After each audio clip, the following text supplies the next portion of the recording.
अखिलेश यादव कहते हैं कि आपके जितने भी ये निवेश के कार्यक्रम हैं ये सब हवाई हैं। आप जापान, सिंगापुर जा रहे हैं और निवेश यूपी में लाने की तरफ प्रगति कर रहे हैं। वो कहते हैं कि आप टारगेट बदलते रहते हैं। $1 ट्रिलियन इकोनॉमी आपने बनानी थी 2024 में, फिर 26 में, अब आपने 29 का टारगेट रख दिया है।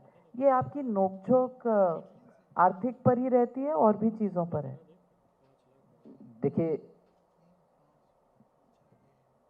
नाम का प्रभाव होता है।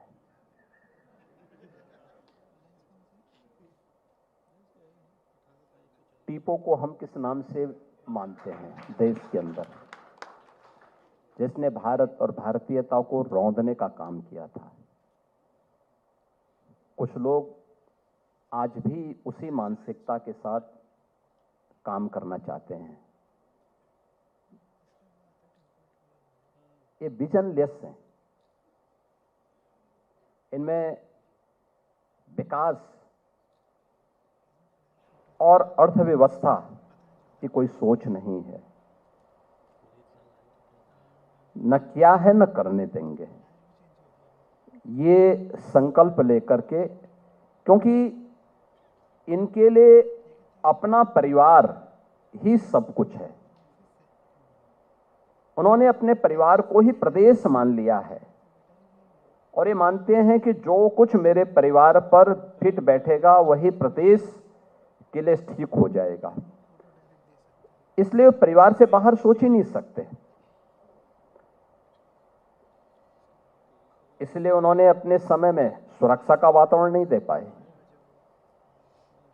उस समय प्रदेश के अंदर कर्फ्यू कल्चर ने किस तरीके से प्रदेश के अंदर, यानी 5 वर्ष में 900 से अधिक दंगे ये यूपी के अंदर उस दौरान हुए थे। 5 वर्ष के अंदर यूपी के अंदर किस तरीके से अराजकता का माहौल पैदा हुआ था, भ्रष्टाचार से लेकर के नीतिगत उदासीनता से लेकर के हर एक स्तर पर जिस प्रकार की शिथिलता थी, भाई भतीजावाद था, अराजकता थी, गुंडागिर्दी थी, वह किसी से छुपा हुआ नहीं है। और ये लोग एक बार नहीं, समाजवादी पार्टी को प्रदेश में 4-4 बार शासन सत्ता में रहने का अवसर प्राप्त हुआ। ये चाहते यूपी को परिवर्तन करके रख सकते थे, लेकिन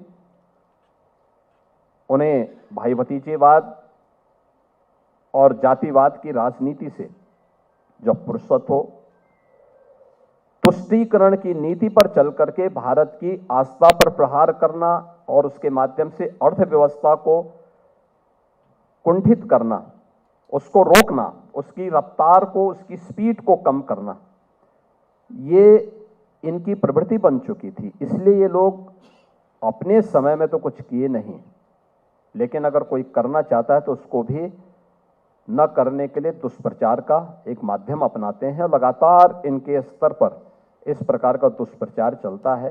लेकिन यूपी की हकीकत, यूपी के परसेप्शन से, यूपी के निवेश से और यूपी के अंदर हर एक स्तर पर जो परिवर्तन आज देखने को मिला है, हर एक सेक्टर में, हर एक क्षेत्र में जो परिवर्तन देखने को मिला है, आज ये यूपी के इस नए भारत के नए यूपी की कहानी है, जो न केवल परंपरागत उद्यम को पुनर्जीवित करके करोड़ों नौजवानों के लिए रोजगार और स्वरोजगार के अवसर उपलब्ध कराता है, आत्मनिर्भर भारत की आधारशिला तैयार कर लेता है, बल्कि ये उस यूपी की भी कहानी है जो इमर्जिंग टेक्नोलॉजी में भी आज देश के अंदर अग्रणी राज्यों में अपने आप को स्थापित करने में सफल है।